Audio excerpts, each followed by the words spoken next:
In this video, I will show you how you can get your iPad out of recovery mode. Now, if you have entered into recovery mode on your iPad and if you want to turn it off, first of all, just remove any cable which might be connected to your iPad.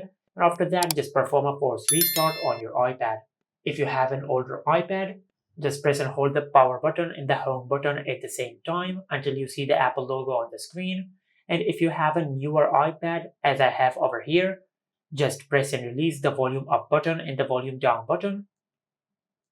Then quickly press and hold the side button on your iPad until you see the Apple logo on the screen.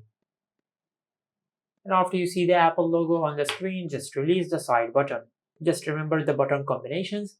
Press and release the volume up button, then press and release the volume down button. And after that, just press and hold the power button or the side button until you see the Apple logo on the screen. And after you do that, you will get out of recovery mode on your iPad. And this is it. Make sure to like, comment, and subscribe. Thank you for watching.